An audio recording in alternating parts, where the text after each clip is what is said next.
কৃষ্ণবর্ণম তিসা কৃষ্ণম সাঙ্গপাঙ্গাস্ত্রপার্ষদম যজ্ঞৈ সংকীর্তন প্রায়ৈ যজন্তি হি সুমেধসা। কৃষ্ণবর্ণম তিসা কৃষ্ণং সাঙ্গপাঙ্গাস্ত্রপার্ষদম যজ্ঞৈ সংকীর্তন প্রায়ৈ যজন্তি হি সুমেধসা। কৃষ্ণবর্ণম তিসহ কৃষ্ণং সাঙ্গপাঙ্গাস্ত্রপার্ষদম যজ্ঞৈ সংকীর্তন প্রায়ৈ যজন্তি হি সুমেধসা। হে পরমেশ্বর ভগবান কৃষ্ণ নিরন্তর উচ্চারণ করেন।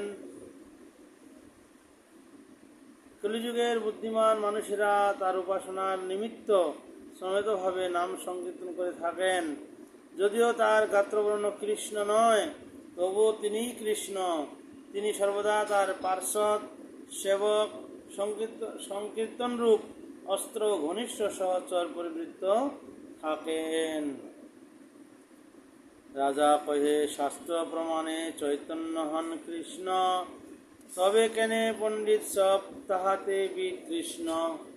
মহারাজ প্রতাপরুদ্র জিজ্ঞাসা করলেন, শাস্ত্রের প্রমাণে শ্রীচৈতন্য মহাপ্রভু হচ্ছেন শ্রীকৃষ্ণ, তাহলে শাস্ত্রজ্ঞ পণ্ডিতরা তার প্রতি উদাসীন কেন?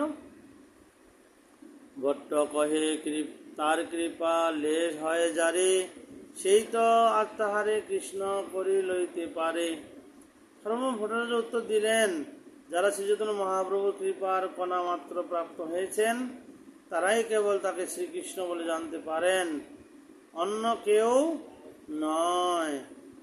তার কৃপা নহে যারে, পণ্ডিত নহে কেনে, দেখিলে শুনিলে হ তারে ঈশ্বর না মানে। শ্রীচৈতন্য মহাপ্রভুর কৃপা না হলে তা তিনি যত বড় পণ্ডিতই হন না কেন, তাকে দেখা সত্ত্বেও তার বাণী শ্রবণ করলেও তিনি তাকে পরমেশ্বর ভগবান বলে জানতে পারেন না। অথাপি দেব পদাম্বুজদয় প্রসাদ দলে সানুগৃহীত এবহি জানাতি তত্ত্বম ভগবন্মহি ন চান্ন একপি চিরম বিচ্ছিন্ন। হে ভগবান, কেউ যদি আপনার শ্রীপদপদ্ম যুগলের কৃপার লেশ মাত্র লাভ করে থাকেন, তাহলে তিনি আপনার মহিমা হৃদয়ঙ্গম করতে পারেন। কিন্তু যারা আপনার মহিমা সম্বন্ধে কল্পনা করে, তারা দীর্ঘকাল বেদ অধ্যয়ন করেও আপনাকে জানতে পারে না।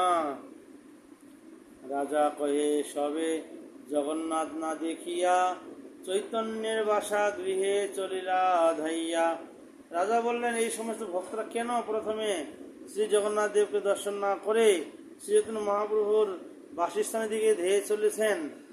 ভট্ট কহে, এই তো স্বাভাবিক প্রেম প্রীত, মহাপ্রভু মিলিবারে উৎকণ্ঠিত চিত। আগে তারে মিলি সবে তারে সঙ্গে লইয়া, তার সঙ্গে জগন্নাথ দেখিবেন গিয়া। সর্বভট্টাচার্য দিলেন, এইটি প্রেমের স্বাভাবিক রীতি। এই সমস্ত ভক্তরা শ্রীচৈতন্য মহাপ্রভুর সঙ্গে মিলিত হওয়ার জন্য অত্যন্ত উৎকণ্ঠিত হয়ে রয়েছেন। প্রথমে তার সঙ্গে সাক্ষাৎ করে তারা তাকে সঙ্গে নিয়ে জগন্নাথ দেবকে দর্শন করতে যাবেন। রাজা কহে, ভবানন্দের পুত্র বাণীনাথ প্রসাদ লইয়া সঙ্গে চলে ৫-৭ মহাপ্রভুর আলয়ে করিল গমন। এ তো মহাপ্রসাদ চাহি, কহ কি কারণ? রাজা বললেন, ভবানন্দ রায়ের পুত্র বাণীনাথ ৫-৭ জন লোককে নিয়ে জগন্নাথ দেবের প্রসাদ নিয়ে শ্রী চৈতন্য মহাপ্রভুর বাসস্থানের দিকে যাচ্ছে। সে এত মহাপ্রসাদ কেন নিয়ে যাচ্ছে? এখন দয়া করে তার কারণ বলুন।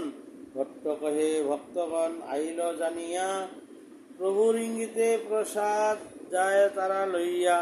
সর্বভট্টাচার্য বললেন, সমস্ত ভক্তরা আসছেন, যিনি শ্রী চৈতন্য মহাপ্রভুর নির্দেশ অনুসারে সমস্ত